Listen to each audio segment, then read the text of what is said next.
To begin your chain, you need to make a slip knot.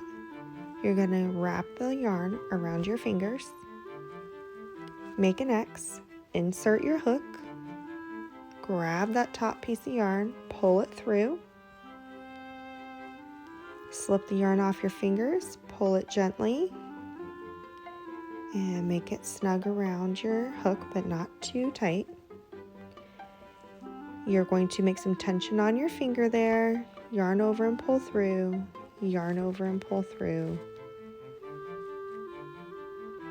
yarn over and pull through. You're going to want to keep your pointer finger up in the air and have the yarn kind of wrapped around it to make some tension. You don't want the yarn too loose as you're trying to yarn over and pull it through, or your chain just will be really loose and it won't work right. So just continue to yarn over and pull through and continue making your chain for as long as you need it to be.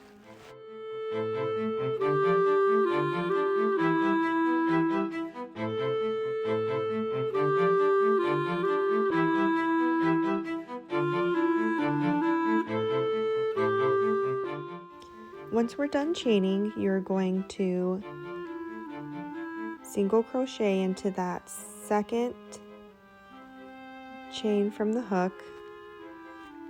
You're going to insert your hook, yarn over, pull through. You now have 2 loops on your hook. You're going to yarn over, pull through both loops on the hook. Find that next V, that's your next chain. You're going to insert your hook, yarn over. You have 2 loops on your hook now. Yarn over and pull through both, and that will be your second single crochet. Find that next V, and that's your chain.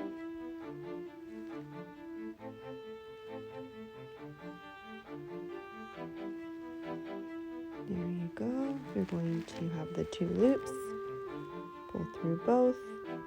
There's another single crochet. Just continue working all the way into each chain, inserting that hook, yarning over, pulling through both loops on the hook, and creating those single crochets all the way until the end.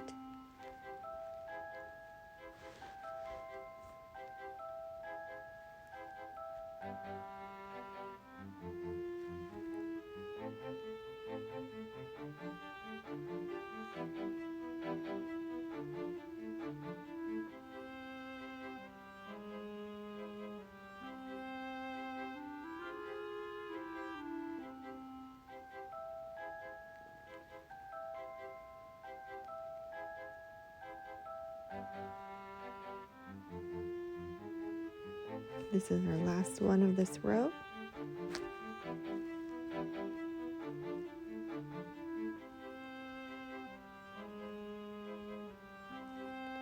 Our first row single crochet is completed. You can see the stitch right there, that little V, that is a single crochet. And on the top row, you can see all those other little V's that look like a chain, but those are the tops of the stitches. And you'll see 1 V goes to each stitch. So you're going to chain 1, turn your work, find that hole right there of that first stitch. So we want to work into the top of that last stitch right there, but it's the first one of this row. You're going to insert your hook, yarn over, pull through. You're going to have the 2 loops on there. Go ahead and pull through both. Find that next stitch, the top of the next one. You can see the V right there on the top. Insert your hook, yarn over, pull, yarn over again, pull through both. And we're going to keep making single crochets into each of those stitches going across. So this yarn is really chunky and large, so you can see these really well. I recommend when you're first starting to learn to use a chunkier yarn and a light colored yarn so you can see those stitches really well. Darker colored yarns are really hard to find those holes that you're looking for right there and locating the top of the stitches.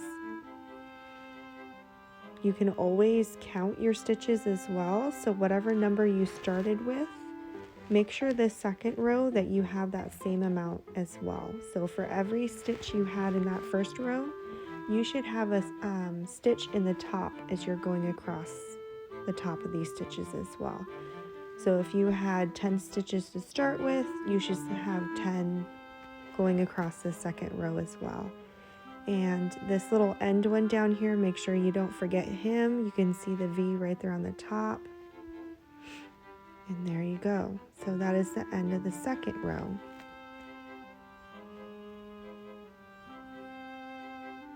Now you're going to yarn over, turn your work.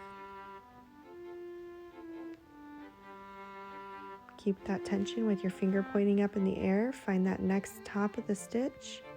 You see the V, see the hole. There you go, work that single crochet. There's the V, insert your hook.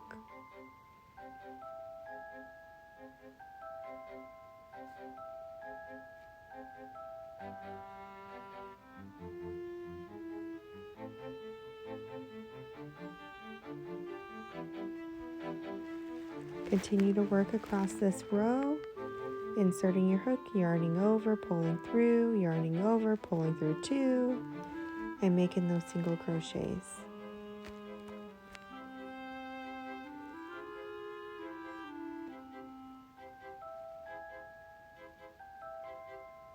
Yarn over and pull through to do your last chain.